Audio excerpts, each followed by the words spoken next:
2 நாளாகமம் 22ஆம் அதிகாரம் 9வது வசனத்தை வாசிப்போம். 2 நாளாகமம் 22ஆம் அதிகாரம் 9வது வசனம். 2 Chronicles 22:9. 2 நாளாகமம் 22ஆம் அதிகாரம் 9வது வசனத்தை மட்டும் நம்ம வாசிப்போம். பின்பு அவன் அகசியாவை தேடினான். சமாரியாவில் ஒளித்து கொண்டிருந்த அவனை அவர்கள் பிடித்து யெகூவினிடத்தில் கொண்டு வந்து அவனை கொன்று போட்டு, இவன் தன் முழு இருதயத்தோடும் கர்த்தரை தேடின யோசபாத்தின் குமாரன் என்று சொல்லி அவனை அடக்கம் பண்ணினார்கள். அப்படியே அரசாளுகிறதற்கு பலன் கொள்ளத்தக்க ஒருவரும் அகசியாவின் குடும்பத்திற்கு இல்லாமல் போயிற்று. இன்னைக்கு காலையில் நம்முடைய தியானம் இந்த ராஜாக்களில் ஒரு சில ராஜாக்கள் நல்ல ராஜாக்களா இருந்திருக்கிறாங்க. தாவீது ராஜா, அதுக்கப்புறம் யோசியாங்கிற சிறு வயதிலே ராஜாவாக்கப்பட்ட அந்த ராஜா, ஆசா ராஜா, யோசபாத் ராஜா. அப்போ இந்த ராஜாக்களை குறித்து வேதம் சொல்லும்போது அவர்களுடைய ஒரு சில குணாதிசயங்களை ஆண்டவர் சுட்டி காட்டுவதை பார்க்கிறோம். அப்போ அவங்க குணாதிசயங்களை நமக்கு முன்னால நிறுத்தி என்ன குறித்து கர்த்தர் சொல்லணும்னு என்ன சொல்லுவாரு, அந்த சிந்தையோடு கூட இன்னைக்கு காலையில் பார்க்க போகிறோம்.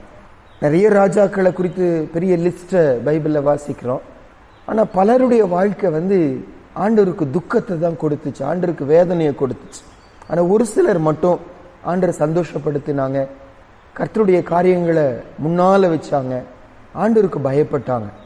எல்லாத்துக்கும் மேல ஆண்டர் நம்மகிட்ட எதிர்பார்க்கிற ஒரு காரியம் நான் செய்வதை முழு இருதயத்தோடு செய்யணும்.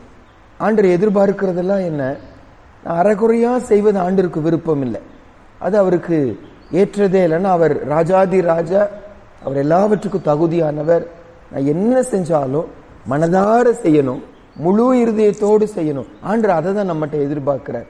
அறகுறையா செய்வோம்னா அது செய்யாதது போலதான் ஆண்டவருக்கு. இப்போ கர்த்தருக்கு கொடுப்பதை குறித்த வசனம் சொல்லுது, நான் உற்சாகமா கொடுக்கணுமா அப்படின்னு என்ன அர்த்தம்?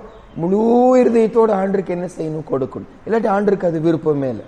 பைபிளுடைய முழு வேதத்தையும் சுருக்கி சொல்லணும்னா ஆண்டிடத்துல நம்ம அன்பு காட்டணும். அது ஆண்டு எதிர்ப்பு. அந்த அன்பு கூட எப்படி செய்யணுமா? முழு இருதயத்தோடு, முழு சிந்தையோடு, முழு பலத்தோடு நீ அன்பு கூறணும். ஆண்டு நம்மகிட்ட எதிர்பார்க்கிற. அப்ப இன்னைக்கு நம்ம பார்க்க போகிற இந்த ராஜாக்களுடைய சாட்சியை நம்ம பார்ப்போம்னா அவர்கள் செய்த காரியம்லாம் இப்ப நம்ம பார்க்கிற எல்லாமே முழு இருதயத்தோடு அவர்கள் செய்தார்கள் என்று சொல்லி வாசிக்கிறோம். இன்னைக்கு காலையில அந்த ராஜாக்கள் அன்றைக்கு சிலுவையின் அன்பை அவங்க ருசி பார்க்கல, வரப்போகிற மேசியாவை தான் கண்ண முன்னால வச்சு பலி செலுத்தி கொண்டிருந்தாங்க. அந்த நாட்களில ஏசுவாமி அவங்க இருதயத்துல தங்க முடியவில்லை. தீர்க்கதரிசிகள் மூலமா தான் பேசுவார் ஆண்டவர். ஆனா அந்த மாதிரி நாட்களில நம்ம போல சபைகள் இல்ல, இந்த மாதிரி வேதத்தை போதிக்கத்தக்கதான ஊழியர்கள் அவர்களுக்கு இல்ல, ஆவியானவர் அவர்களுக்குள்ள முழுமையாய் கிரியை செய்ய முடியவில்லை. அந்த நாட்களில் அப்படி ஒரு சாட்சி அவர்களை பத்தி சொல்ல முடியுமா? இன்று எவ்வளவோ கிருபைகளை கர்த்தர் நம்ம கொடுத்திருக்கிறாங்க. நம்ம எந்த அளவு சாட்சியா மாறணும் அதை தான் பார்க்க போகிறோம். முதல் சாட்சியா இந்த இடத்துலங்க 2 நாளாக 22ஆம் அதிகாரம் 9வது வசனத்தை மறுபடியும் ஒரு விஷயம் வாசிப்போம். இந்த இடத்துல ஆண்டவர் யெகூவை ராஜாவா தெரிந்து கொள்ளுகிறார். ஆகாப் குடும்பத்தாரை நியாயம் தீர்க்கும்படி யெகூவை ராஜாவாய் ஆண்டவர் அபிஷேகம் பண்ணுகிறார். அவர் ஒரு ராஜ குலத்தை சேர்ந்தவர் அல்ல, அவர் ஒரு சேனாபதியாய் இருந்தவர். சடனா ஆண்டவர் அவரை பிரித்தெடுக்கிறாரு. நீ ஆகாப் குடும்பத்தாரை நியாயம் தீர்க்கணும் என்று சொல்லி ஆண்டு சொல்லுங்க. எப்படி யெரொபெயாமின் குடும்பத்துல நியாய தீர்ப்பு வந்துச்சோ, பாஷா குடும்பத்துல நியாய தீர்ப்பு வந்துச்சோ, அதே போல ஆகாப் குடும்பத்தாரின் பாவத்திற்கு, எசபேலின் பாவத்து நிமித்தம் ஆகாப் குடும்பத்துக்கு வரக்கூடிய நியாய தீர்ப்பை செலுத்துவதற்கு ஆண்டவர் பயன்படுத்தினது இந்த யெகூ ஆகாபுடைய மகனாக யோராம இப்பொழுது அம்பை இது கொன்னுட்டாரு. அடுத்தது அவரோடு கூட நட்பாய் இருந்த அகசியா என்ற யூதாவின் ராஜாவையும் அவர் கொலை செய்கிறார். ஆனா யூதாவின் ராஜாவாக அகசியாவை அவர் கொலை செய்த போது அவர் சொல்லுகிறாரு, இவங்க அப்பா ரொம்ப நல்லவர், ஆகையால் அவர் தூக்கி வீசாம அவருக்கு ராஜ மரியாதையோடு அடக்கம் பண்ணுங்கன்னு சொல்லுகிறாங்க. அப்ப அவங்க அப்பாவாக யோசபாத்தை குறித்து அவர் சொன்ன போது அவர் என்ன சாட்சியை சொல்றாரு? 9வது வசனத்தை மறுபடியும் ஒரு விஷயம் வாசிப்போம். பின்பு அவன் அகசியாவை தேடினான், சமாரியாவில் ஒளித்து கொண்டிருந்த அவனை அவர்கள் பிடித்து யெகூவினிடத்தில் கொண்டு வந்து அவனை கொன்று போட்டு, இவன் தன் முழு இருதயத்தோடும் கர்த்தரை தேடின யோசபாத்தின் குமாரன் என்று சொல்லி அவனை அடக்கம் பண்ணினார்கள். அப்படியே அரசு ஆளுகிறதற்கு பலன் கொள்ளத்தக்க ஒருவரும் அகசியாவின் குடும்பத்திற்கு இல்லாமல் போயிற்று. இந்த இடத்துல யோசபாத்தை குறித்து சாட்சி சொல்லப்படுகிறது.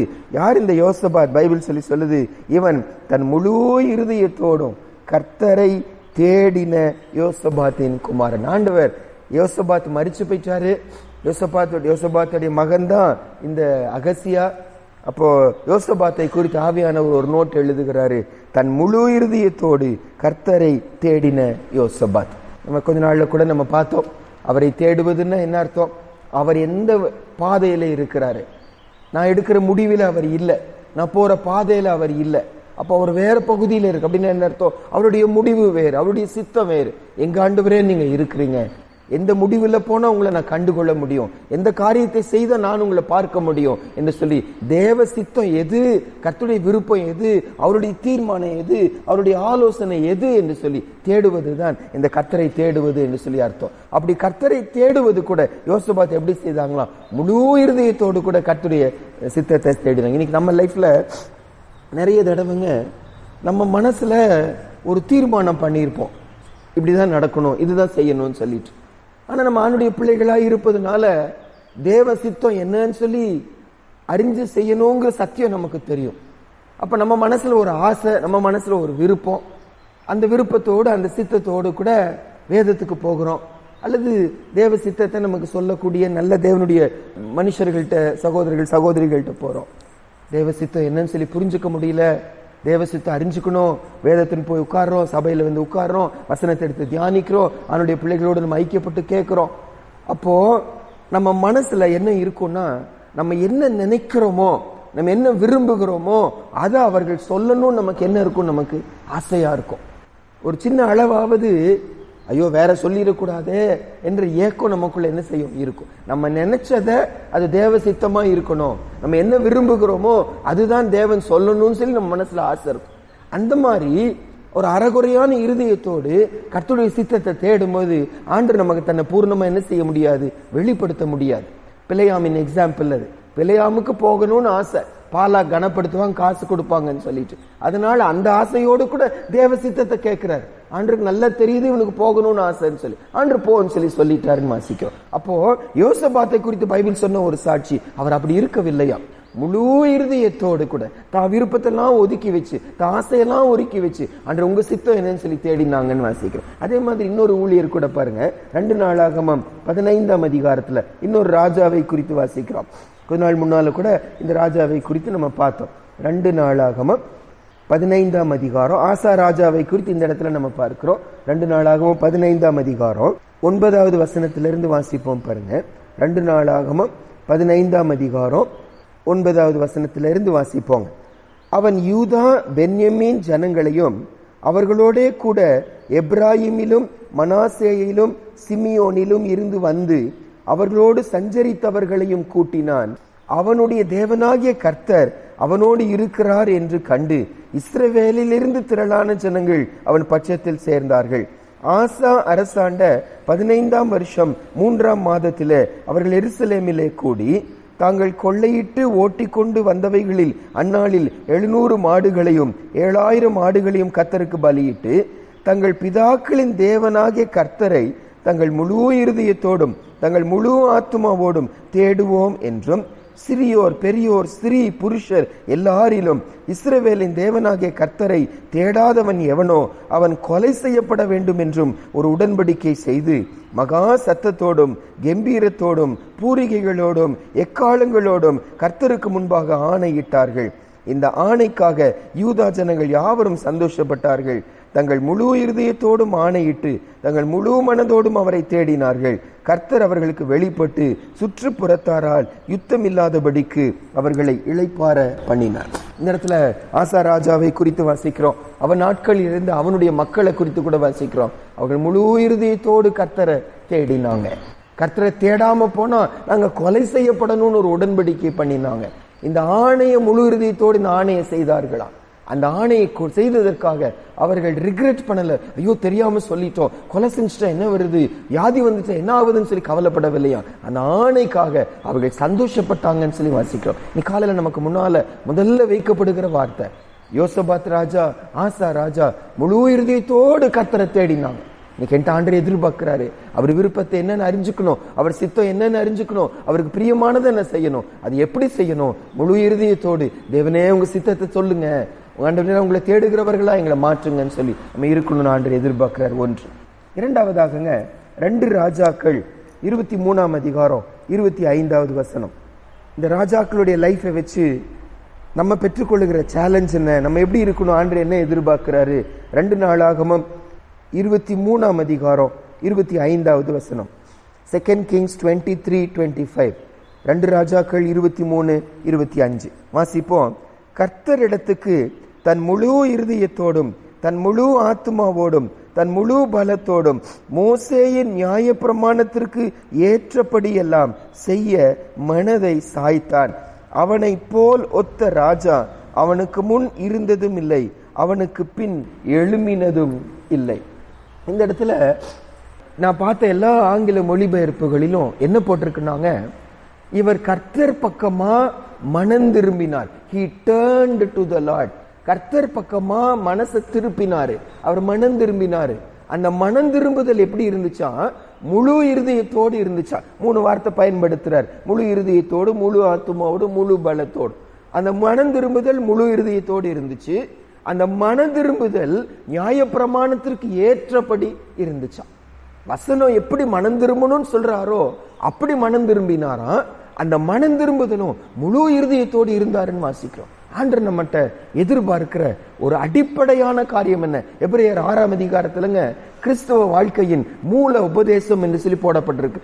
6 உபதேசங்கள் சொல்லப்படுகிறது. மனம் திரும்புதல், விசுவாசம், அப்புறம் ஸ்நானங்களுக்கு அடுத்த உபதேசம், அப்படியெல்லாம் நம்ம வாசிக்கிறோம் இல்ல. வாசிப்போமா? எபிரேயர் 6ஆம் அதிகாரத்துக்கு வாங்க. எபிரேயர் 6ஆம் அதிகாரம் முதல் 3 வசனங்கள் பாருங்க. Hebrews chapter 6 verses 1 and 2. முதல் 2 வசனங்கள் மட்டும். எபிரேயர் 6ஆம் அதிகாரம் முதல் 2 வசனங்கள் வாசிப்போம். ஆகையால் கிறிஸ்துவை பற்றி சொல்லிய மூல உபதேச வசனங்களை நாம் விட்டு செத்த கிரியைகளுக்கு நீங்களாகும் மனம் திரும்புதல், தேவன் பேரில் வைக்கும் விசுவாசம், ஸ்நானங்களுக்கு அடுத்த உபதேசம், கைகளை வைக்குதல், மரித்தோரின் உயிர்த்தெழுதல், நித்திய நியாய தீர்ப்பு என்பவைகளாகிய அஸ்திபாரத்தை மறுபடியும் போடாமல் பூரணராகும்படி கடந்து போவோமாக. 6 அஸ்திபார உபதேசங்கள், 6 மூளை கற்கள் என்னன்னு சொல்லி கேட்டா, செத்த கிரியைகளுக்கு நீங்களாகும் மனம் திரும்புதல், அதுக்கப்புறம் தேவன் பேரில் வைக்கும் விசுவாசம், ஞான ஸ்நானம், ஸ்நானங்களுக்கு அடுத்த உபதேசம், அதுக்கப்புறம் கைகளை வைக்குதல், அதுக்கப்புறம் மரித்தோரின் உயிர் தெழுதல், அதுக்கப்புறம் நித்திய நியாய தீர்ப்பு வாசி. அப்புறம் ஒன்னு ஸ்டெப் பை ஸ்டெப்பா கொண்டு போற. ஆனா இதன் அடித்தளம் என்ன, கீழே இருக்கிற உபதேசம் என்ன, கீழே இருக்கிற அஸ்திபாரம் என்னன்னா செத்த கிரியைகள் நீங்குகிற அந்த மனம் திரும்புதல் என்று சொல்லி வாசிக்கிறோம். இப்ப இந்த இடத்துல நம்ம வரும்போது இந்த 2 ராஜாக்கள் 23ஆம் அதிகாரத்துல வருவோம்னா, யோசியாங்கிற ராஜாவை குறித்து பைபிள் சொல்லக்கூடிய ஒரு அழகான ஒரு சாட்சி. அவன் கர்த்தர் பக்கமாய் திரும்பினானா, தன் மனதை சாய்த்தானா, மனதார கர்த்தர் பக்கமா வந்தானா. அந்த மனம் திரும்புதல் நியாய பிரமாணத்திற்கு ஏற்றபடி இருந்துச்சா, வசனத்துக்கு ஏற்றபடி ஒரு மனம் திரும்புதல் இருந்துச்சா. அந்த மனம் திரும்புதல் முழு இருதயத்தோடு செய்த நமக்கு எவ்வளவு பெரிய சவால். இந்த சவால், ஆண்டவரே நாங்களும் மனம் திரும்புறோம் சொல்லி சொல்லுகிறோம், பல விதமான சூழ்நிலைகளில மனம் திரும்புகிறோம். ஆனா வசனத்தின்படி வந்த மனம் திரும்புதல் இருக்கிறதா? பல நேரம் இருக்கிறதே இல்லை. மனம் திரும்புதல் கூட ஏதோ ஒரு உள்நோக்கத்தோடு என்ன செய்வோம், நம்ம மனம் திரும்புகிறதா இருப்போம். வசனத்தின்படி கர்த்தர் விரும்புகிற மனம் திரும்புதல் என் மனம் திரும்புதலா இருக்கணும். அந்த மனம் திரும்புதல் கூட வேற வழி இல்ல, பயந்து ஆசீர்வாதத்தை எதிர்பார்த்து சொல்லி இல்லாம ஆண்டவர் எதிர்பார்க்கிறாரு முழு இருதயத்தோடு, எந்த ஒரு பிடிப்பு இல்லாம. கர்த்தர் சொல்லிட்டாரு, இது அவருக்கு பிரியம் இல்ல, அன்றைய மனது உங்க பக்கமா சாய்க்கிறேன் ஆண்டவரே சொல்லி அவர் பக்கமா திரும்பணும். அப்பேற்பட்ட மனம் திரும்புதலை ஆண்டவர் எதிர்பார்க்கிறார். எரேமியா 3ஆம் அதிகாரத்துல ஆண்டவர் பாரமா யூதா ஜனங்களை குறித்து, ஆக்சுவலா இஸ்ரவேல் ஜனங்கள் மோசமா போயிட்டாங்க, அந்த 10 கோத்திரம் மோசமா போயிட்டாங்க, அவங்களுடைய அழிவு, அவங்களுக்கு வரக்கூடிய நியாய தீர்ப்பு, அதெல்லாம் ஆண்டவர் சொல்லுகிறார். ஆனா வேதனையோடு தன்னுடைய ஜனமாகிய யூதா ஜனங்களை குறித்து சொல்லும்போது ஒன்று சொல்றாரு பாருங்க. எரேமியா 3ஆம் அதிகாரம் 10வது வசனம். எரேமியா 3:10 வாசிப்போம். இவைகளை எல்லாம் கண்டும் யூதா என்கிற அவளுடைய சகோதரியாகிய துரோகி கள்ளத்தனமாய் திரும்பினாளே என்று முழு இருதயத்தோடும் என்னிடத்தில் திரும்பவில்லை என்று கர்த்தர் சொல்லுகிறார். அந்த 10 கோத்திரத்தாருக்கு வந்த நியாய தீர்ப்பை பார்த்த இந்த யூதா கோத்திரத்தார் திரும்பினாங்களாம், மனம் திரும்பினாங்களாம். ஆனா ஆண்டவர் சொல்றாரு, முழு இருதயத்தோடு என்ன செய்யல, மனம் திரும்பல, கள்ளத்தனமா என்ன செய்தாங்க, ஏதோ ஒரு உள்நோக்கத்தோடு ஆசீர்வாதத்தை எதிர்பார்த்து தண்டனையும் தப்பித்துக் கொள்வதற்காக அப்படி செய்தாங்க. அது எனக்கு பிரியமில்லைன்னு சொல்லி சொல்றேன். நான் இந்த வசனம் வாசிக்கும் போது நான் என்ன யோசிச்சு பார்க்கிறேன், நம்ம சபை நம்ம யோசிச்சு பார்க்கணும். நாம மனம் திரும்புகிறோம். இந்த மனம் திரும்புதல் எப்படி இருக்கு பாருங்க. ஓடிட்டே இருக்கிறோம். சடன ஒரு வியாதியை கர்த்தர் அனுப்புகிறார், ஒரு இழப்பை அனுப்புகிறார், ஏதோ ஒரு வசனத்தை நம்ம பக்கமா அனுப்புகிறார். ஆண்டவரே உண்மைதான் ஆண்டவரேன்னு சொல்லி கர்த்தர் பக்கமா திரும்புகிறோம். ஆனா இந்த திரும்புதல் கர்த்தர் பார்வையில் எப்படி இருக்கிறது? கள்ளத்தனமான திரும்புதல் தானா? அல்லது இப்போ சண்டே கிளாஸ்ல அல்லது பிள்ளைங்க ஸ்கூல்ல எல்லாம் பாத்தீங்கன்னா, ஒரு பிள்ளைய அடிச்சா மற்ற பிள்ளைங்க என்ன ஆயிடுவாங்க, சரியாயிருவாங்க. ஒரு பிள்ளை ஏதாவது திட்டினா மற்ற பிள்ளைங்க என்ன செய்வாங்க, சரியாயிருவாங்க. இப்ப நாங்க எங்க பிள்ளைங்களை திட்டினா மற்ற பிள்ளைங்க என்ன செய்வாங்க, திரும்பிடுவாங்க.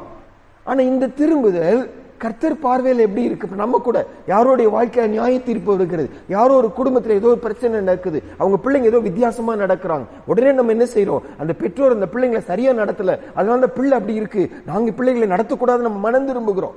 இந்த மனம் திரும்புதல் கர்த்தர் பார்வையில் எப்படி இருக்கிறது? ஆண்டவர் கள்ளத்தனமாய் திரும்பினாங்கன்னு சொல்லி சொல்லுகிறாங்களா, அல்லது மனதார திரும்பினாங்கன்னு சொல்லி சொல்லுகிறாங்களா? ஆண்டவரே எங்க மனம் திரும்புதல் முழு இருதயத்தோடு இருக்கட்டும், வேதத்தின்படி இருக்கட்டும். முதல் காரியம், யோசபாத் ராஜாவை குறித்து வாசிக்கிறோம். கர்த்தரை முழு இருதயத்தோடு தேடினாங்க. ஆசா ராஜா முழு இருதயத்தோடு தேடினாங்க. ஜனங்களையும் தேட சொன்னாங்க. ஜனங்கள் முழு இருதயத்தோடு தேடினாங்க. நாங்க தேடுவோம் என்று ஆணையிட்டாங்க. தேடாம போனா கொலை செய்யப்படணும்னு சொல்லி ஆணையிட்டாங்க. இந்த ஆணையை சந்தோஷத்தோடு கூட அவங்க செய்தாங்க, முழு இருதயத்தோடு கூட செய்தாங்கன்னு வாசிக்கிறோம். இரண்டாவது, இந்த இடத்துல நம்ம வாசிக்கிறோம், ஓசியா ராஜா கர்த்தரிடத்துக்கு முழு இருதயத்தோடு மனம் திரும்பினாங்க, வசனத்தின்படி மனம் திரும்பினாங்க. மூன்றாவதாக, 1 ராஜாக்கள் 15ஆம் அதிகாரம் 1 ராஜாக்கள் 15ஆம் அதிகாரம் 14வது வசனத்துல ஆசா ராஜாவை குறித்து சொல்லப்பட்ட இன்னொரு சாட்சியை நம்ம பார்க்கிறோம் பாருங்க. 1 ராஜாக்கள் 15ஆம் அதிகாரம் 14வது வசனம், 1 Kings 15:14 வாசிப்போம். மேடைகளோ தகர்க்கப்படவில்லை, ஆனாலும் ஆசா உயிரோடு இருந்த நாளெல்லாம் அவன் இருதயம் கர்த்தரோடு உத்தமமாய் இருந்தது. அவன் இருதயம் கர்த்தரோடு உத்தமமாய் இருந்தது. அவன் ஆண்டவர் இருதயத்தை தானே பார்க்கிறாரு. ஆண்டவர் சொல்றாரு, அவன் இருதயம் எனக்கு முன்பாக என்னோடு கூட அது உத்தமமாய் இருந்தது. இந்த உத்தமமாய் இருந்ததுன்னு வரும்போது அந்த வார்த்தைக்கு பல விதங்களில் மொழிபெயர்க்கிறாங்க. ஒரு முக்கியமான அர்த்தம் his heart was blameless towards God. அவன் இருதயம் கர்த்தருக்கு முன்பாக குற்றமற்றதா இருந்துச்சான். அந்த இருதயத்துல பரிசுத்தம் இருந்துச்சா. வெளியே பரிசுத்தத்தை காட்டலாம், ஆனா ஆண்டவர் சந்தோஷத்தோடு ஆசாவை குறித்து சொல்லுகிறார், அவனுடைய இருதயம் என்னோடு கூட உத்தமமா இருந்தது, குறையில்லாம இருந்தது, குற்றம் சாட்டப்பட முடியாத மாதிரி இருந்தது என்று சொல்லி வாசிக்கிறோம். மற்ற மொழிபெயர்ப்பில் சொல்லுகிறாங்க, எனக்கு அவன் உண்மையாய் இருந்தான். அவன் இருதயம் எனக்கு உண்மையா இருந்தது. It was faithful to the Lord. கர்த்தருக்கு அவன் உண்மையுள்ளவனா இருந்தான். பல நேரம் மனுஷனுக்கு உண்மையுள்ளவர்களா இருந்துடும், ஆனா ஆண்டு எதிர்பார்க்கிறது அவருக்கு ஒரு உண்மையுள்ள இருதயத்தை எதிர்பார்க்கிற. இன்னொரு நல்ல மொழிபெயர்ப்புல போட்டிருக்காங்க, it was wholeheartedly devoted to the lord. ஆண்டவருக்கே அப்படியே அர்ப்பணித்த ஒரு இருதயமா இருந்துச்சா. நான் ஆண்டவருக்குரியவன் அந்த இருதயத்துல அவன் யோசிச்சாங்கன்னு சொல்லி வாசிக்கிறோம். இன்னைக்கு நமக்கு ஒரு முன்னால் ஆண்டு வைக்கிற ஒரு சவால், நம்ம இன்னைக்கு எப்படி இருக்கிறோம்? நம்முடைய இருதயம் கர்த்தருக்கு முன்பாக அது உண்மையுள்ளதா இருக்கிறதா, அது குற்றமற்றதா இருக்கிறதா, முழு இருதயத்தோடு அவருக்கு நம்ம அர்ப்பணிச்சவர்களா இருக்கிறோமா? ஆசா ராஜா தன்னை அது கர்த்தரே சாட்சி சொல்லுகிறார், அவனுடைய இருதயம் என்னோடு கூட உத்தமமா இருந்துச்சுன்னு சொல்லி சொல்லுகிறார். இந்த சாட்சி தான் தாவீதை குறித்து சொல்லப்பட்ட ஒரு சாட்சி. தாவீதை குறித்து நம்ம புதிய ஏற்பாடுல கூட வாசிக்கிறோம், தாவீதை என் இருதயத்துக்கு ஏற்றவனாய் கண்டேன். அவர் இருதயத்துக்கு ஏற்ற ஒரு இருதயமா தாவீது இருதயம் இருந்துச்சு. எவ்வளவு ஆச்சரியமான ஒரு சாட்சி அவனுடைய சாட்சி. அதே சாட்சியை சரி அது எங்க வாசிப்பீங்கன்னா இதே அதிகாரத்தில் தான் 1 ராஜாக்கள் 15ஆம் அதிகாரம் 3வது வசனம் பாருங்க. 1 ராஜாக்கள் 15ஆம் அதிகாரம் 3வது வசனம். இந்த இடத்துல அபியாம் அப்படிங்கிற ஒரு ராஜாவை குறித்து இந்த இடத்துல நம்ம வாசிப்போம். தன் தகப்பன் தனக்கு முன் செய்த எல்லா பாவங்களிலும் அவன் நடந்தான். அவன் இருதயம் அவன் தகப்பனாகிய தாவீதின் இருதயத்தை போல தன் தேவனாகிய கர்த்தருக்கு முன்பாக உத்தமமாய் இருக்கவில்லை. இந்த அபியாம்ங்கிற இந்த ராஜாவை குறித்து ஆண்டவர் சொன்ன போது, அவன் தாவீது ராஜாவை போல அவன் இருதயம் கர்த்தருக்கு முன்பாக உத்தமமாய் இருக்கவில்லை. மூன்றாவது, நமக்கு முன்னால் ஆண்டவர் வைக்கிற ஒரு சவால், நமக்கு முன்னால் வைக்கப்பட்ட இந்த தாவீது ராஜா, ஆசா ராஜா, அவங்க இருதயம் கர்த்தருக்கு முன்பாக உண்மையுள்ளதா இருந்துச்சா, கர்த்தரோடு உண்மையுள்ளதா இருந்துச்சா, கர்த்தருக்கு முன்பாக உத்தமமா இருந்துச்சா? இன்னைக்கு நம்ம எப்படி இருக்கிறோம்? என்ன குறித்து ஏசப்பா என்ன சொல்லி சொல்றாரு? நம்ம உண்மையுள்ளவர்கள் என்று ஆண்டு சொல்வாரோ? முழு இருதயத்தோடு இஸ் டிவோட்டட் டு மீன்னு சொல்லி சொல்வாராம். அவனுக்கு நான் தான் முக்கியம், நான் தான், என் கையில தான் அவன் அர்ப்பணிச்சிருப்பான். நம்மை குறித்து ஆண்டவர் சொல்லி சொல்வாரா? எனக்கு முன்னால குற்றமற்ற ஒரு இருதயம் என்று சொல்லி சொல்வாரா? அன்று எங்க சாட்சி சொல்லுகிறவர்களா மாற்றுங்க. பைபிள்ல சீஷர்கள் ஒவ்வொருத்தராக கர்த்தர் பக்கமா வருகிறான். அப்போ நாத்தான் வேலை பிலிப்பு என்ன செய்யறாரு? ஏசப்பாட்ட கூட்டிட்டு வருகிறார். நாத்தான் வேலை பார்த்த உடனே கர்த்தர் சொன்ன சாட்சி என்ன? இதோ கபடற்ற உத்தம இஸ்ரவேலன்னு சொல்லி சொன்னாராம். அவன் இருதயத்துல கபடு இல்லைன்னு சொல்லி கர்த்தர் சொன்னாராம். இன்னைக்கு நம்மை குறித்து ஏசப்பா என்ன சொல்லி சொல்றாரு? அன்று எதிர்பார்க்கிறாரு, முழு இருதயத்தோடு அவருக்கு முன்னால உத்தமமாய் வாழ்கிறவர்களாம் எங்களை நீங்க மாற்றுங்க ஏசப்பா. கடைசியாக 2 நாளாகமம் 34ஆம் அதிகாரம் 31வது வசனம். 2 நாளாகமம் 34ஆம் அதிகாரம் 31வது வசனம் வாசிப்போம். இந்த இடத்துல யோசியா ராஜாவை குறித்து தான் சாட்சியை மறுபடியும் பார்க்கிறோம். 2 நாளாகமம் 34ஆம் அதிகாரம் 31வது வசனம் வாசிப்போம். ராஜா தன் ஸ்தானத்திலே நின்று அந்த புஸ்தகத்தில் எழுதியிருக்கிற உடன்படிக்கையின் வார்த்தைகளின் படியே நான் செய்வதினாலே கர்த்தரை பின்பற்றி நடப்பேன் என்றும், தன் முழு இருதயத்தோடும் தன் முழு ஆத்துமாவோடும் அவருடைய கற்பனைகளையும் அவருடைய சாட்சிகளையும் அவருடைய கட்டளைகளையும் கைக்கொள்வேன் என்றும் கர்த்தருடைய சந்நிதியில் உடன்படிக்கை பண்ணினான். இந்த யோசியா ராஜாவை குறித்து பைபிள் சொல்லுகிற ஒரு வார்த்தை என்ன? கர்த்தருடைய வார்த்தைக்கு நான் கீழ்ப்படிவேன், அது முழு இருதயத்தோடு கீழ்ப்படிவேன் என்று சொல்லி அவர் முழு உடன்படிக்கை செய்ததை நம்ம வாசிக்கிறோம். கர்த்தருடைய வார்த்தையின் படியே நான் நடப்பேன், அவருடைய கட்டளைகளை கற்பனைகளை சாட்சிகளை நான் கை கொள்வேன் என்று சொல்லி, அது முழு இருதயத்தோடு நான் செய்வேன் என்று சொல்லி ஒரு உடன்படிக்கை செய்தாங்கன்னு வாசிக்கிறோம். 4வதா நமக்கு முன்னால் வைக்கப்படுகிற ஒரு சவால் என்ன? அன்றைக்கு இருந்த அந்த ராஜாக்கள் கர்த்தருக்குள்ள தீர்மானம் பண்ணினாங்க, வாழ்ந்து காட்டினாங்க, அவனுடைய வார்த்தைக்கு கீழ்ப்படிவோம். அந்த வார்த்தைக்கு கீழ்ப்படிதல் கூட முழு இருதயத்தோடு நாங்க செய்வோம் சொல்லி கர்த்தர் கையில் என்ன செய்தாங்க? அவங்க ஒப்பு கொடுத்தாங்கன்னு வாசிக்கிறோம். இன்னைக்கு நாம ஒருவேளை கீழ்ப்படுகிறோம். கீழ்ப்படுகிறவங்க தான் கர்த்தருடைய பிள்ளைங்க. ஆவியானவர் நமக்குள்ள தங்கணும்னா அவருக்கு கீழ்ப்படுகிறவர்களுக்கு தான் ஆவியானவர் கொடுக்கப்படுகிறார் என்று வாசிக்கிறோம். அப்ப எனக்குள்ள இந்த கீழ்ப்படிதலை கர்த்தர் பார்க்கிறாருன்னா முழு இருதயத்தோடு கீழ்ப்படுகிறோமா, அல்லது கட்டாயப்படுத்தப்பட்டு கீழ்ப்படுகிறோமா, நரகத்துக்கு போயிருவோங்கிற பயத்தோடு கீழ்ப்படிவோமா, அல்லது பரலோகத்துக்கு போகணுங்கிற அந்த ஆசையினால கீழ்ப்படுகிறோமா, அல்லது கர்த்தர் சொல்லிட்டாரு, அவர் சொன்னா எனக்கு நல்லதுக்காக தான் இருக்கும், எனக்கு புரியுதோ இல்லையோ, அவர் சொல்லிட்டா அதுக்கப்புறம் பேச்சே இல்லை என்று சொல்லி நம்ம அர்ப்பணிக்கிறோமா? ஐயா தான் சொல்லிட்டு இருந்தாங்க. ஒரு பெரிய பதவியில இருக்கிற ஒரு சகோதரர் இந்த சபைக்கு வந்து கொண்டிருக்கிறாங்க. அவங்க பொண்ணுக்கு திருமணம் பண்ணணுமா, திருமணத்துக்காக என்ன செய்வதுன்னு சொல்லி ஐயா நீங்க ஜெபம் பண்ணி ஆண்டவர் என்ன காட்டுறாரோ நீங்க சொல்லுங்கன்னு சொல்லி வந்து அதையாட்டு சொல்லிட்டாங்களாம். அந்த ஊழிய நல்ல தேவனுடைய மனுஷன், அவரு ஜெபிக்கிற ஒரு மனுஷன், சடன மாம்சமா எதுவுமே சொல்லவே மாட்டாரு. அப்ப ஜெபம் பண்ணுகிறாரு, ஜெபித்து ஆண்டவர் ஒரு சகோதரனை காட்டுகிறார். அந்த சகோதரனை குறித்து அந்த ஐயாட்ட சொல்றாங்க. இவர் ஒரு பெரிய கவர்மெண்ட்ல பெரிய பதவியில இருக்கிற நல்ல வசதியான ஒரு குடும்பம்.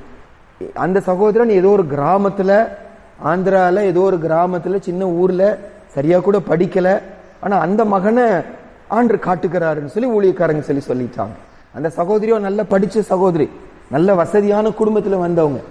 தேவனுடைய மனுஷன் சொல்லிட்டாருன்னு சொல்லி சொன்ன உடனே அந்த பொண்ணு சொல்லுது, அப்பா எப்படிப்பா, படிக்காத ஒரு பையன், பாஷை தெரியாது, அந்த கிராமத்துல இருக்காங்க, நான் எப்படி போய் வாழ முடியும்? அப்பா சொல்லிட்டாராம், தேவனுடைய மனுஷன் சொல்லிட்டா அது சரியாதான் இருக்கும், அது கர்த்தருடைய வார்த்தை, அதுதான் பண்ணணும்னு சொல்லிட்டாங்க. கொஞ்ச நாள் போராட்டம், அதன்படி நடந்துச்சு, திருமணம் நடந்துச்சு. கொஞ்ச நாள் போராட்டமா அந்த நாட்கள் செல்லுகிறது. அந்த சகோதரனும் அவரும் இவங்களோடு இணைஞ்சு வருகிறாங்க. அந்த குடும்பம் நல்ல ஆசீர்வாதமான ஒரு குடும்பமா, சாட்சியோட குடும்பமா மாறினதுன்னு வாசி பாருங்க.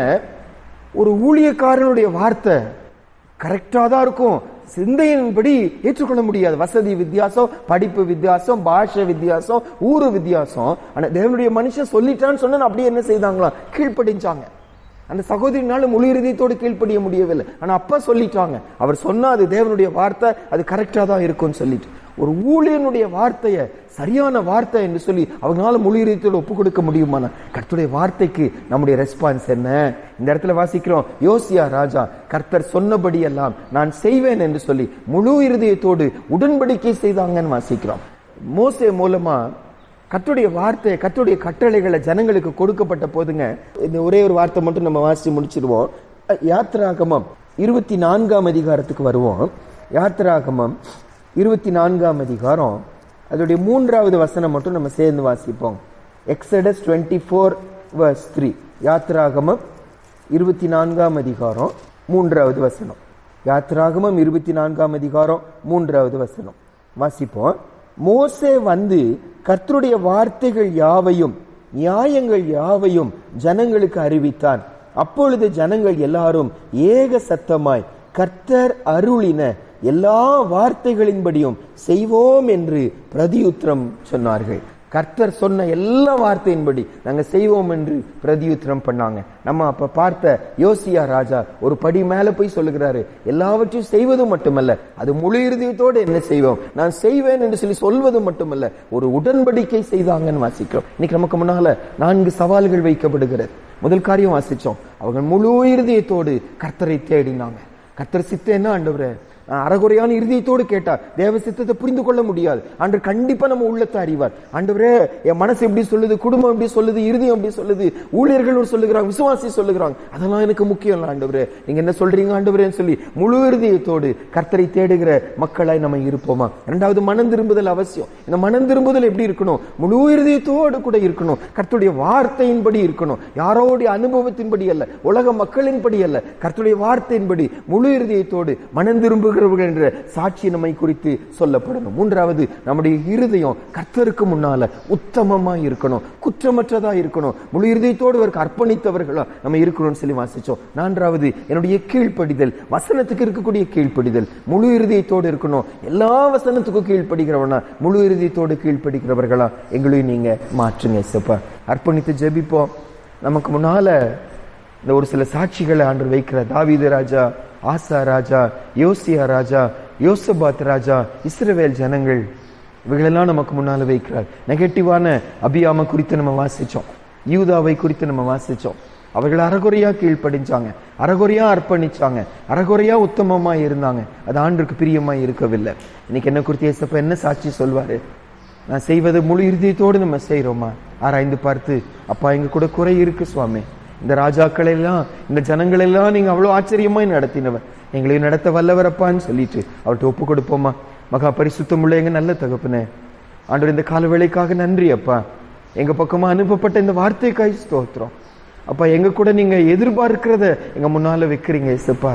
நீங்க தகுதியானவரப்பா. நீங்க உங்களையே எங்களுக்காக முழுசா கொடுத்தீங்க இயேசுப்பா. சிலுவையில தொங்கும் போது ஒரு சொட்டு ரத்தம் கூட மீதியா இருக்கவில்லை சுவாமி. மீதியா இருந்தது கூட ஈட்டினால குத்தி வெளியே வந்ததுன்னு சொல்லி நாங்க வேதத்துல வாசிக்கிறோம்.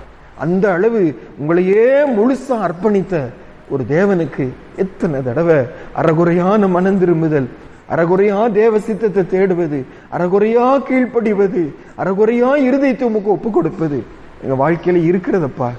நாங்க சரியில்லைதான் ஒத்துக்கொள்ளுகிறோம். நிறைய தடவை மாய்மாலம் பண்ணி விடுகிறோம் ஏசப்பா. சூழ்நிலைக்காக அந்த நேரத்துக்காக கீழ்ப்படி விடுகிறோம், மறுபடியும் பழைய பாவத்துக்கு போய் விடுகிறோம் ஏசப்பா. எங்களை பார்த்து எவ்வளவு வேதனைப்படுகிறனாலதான் நீ காலையில் எங்களோடு பேசுகிறீங்க. ஒப்பு கொடுக்கிறோம் சுவாமி. எங்க சுயபலத்தினால வாழ முடியாதுதான், சுயபலத்தினால முழு இருதயத்தோடு நாங்க இன்னைக்கு தியானித்த காரியங்கள் எல்லாம் செய்ய முடியாதுதான் சுவாமி. ஆவியானவர் எங்களுக்கு கிருபை செய்யுங்க. இந்த யோசபாத்துக்கு கிருபை கொடுத்தீங்களே, ஆசா ராஜாவுக்கு கிருபை கொடுத்தீங்க, யோசியாவுக்கு நீங்க கிருபை கொடுத்தீங்களே, தாவீதுக்கு கிருபை கொடுத்தீங்களே, மோசே நாட்களில தேவ ஜனங்களுக்கு கிருபை கொடுத்தீங்களே, எங்களுக்கு தாங்க ஆண்டவரே. இந்த நாளுக்குள்ள போறோம் அப்பா, நாங்க செய்வதெல்லாம் கர்த்தருக்கு எங்களுக்கு இருக்கிற உறவுகளில கீழ்ப்படிதலும், ஆண்டவரே உண்மை சித்தத்தை தேடுவதும், இருதயத்தை உங்க கையில நாங்க அர்ப்பணிப்பதும், உங்க பக்கமா மனதை சாய்த்துக் கொள்வதும், மனம் திரும்புதலும் எல்லாமே முழு இருதயத்தோடு இருக்க மாத்திரம் எங்களுக்கு கிருபை கொடுங்க. அறகுறையா செஞ்சு உங்களை வேதனைப்படுத்துகிறவர்களா இல்லாம முழு இருதயத்தோடு அர்ப்பணித்த ஒரு வாழ்க்கை வாழ எங்களுக்கு கிருபை செய்யுங்க. இன்னைக்கு ஒருவேளை கடைசி நாளா இருந்துச்சுன்னா முழு இருதயத்தோடு கர்த்தருக்கு அர்ப்பணிச்சவர்களா எங்க ஓட்டத்தை ஓடி முடிக்க எங்களுக்கு கிருபை செய்யுங்க. துதி கன மகிமை உமக்கு செலுத்துகிறோம். இயேசுவின் மூலம் ஜெபிக்கிறோம் நல்ல பிதாவே, ஆமென்.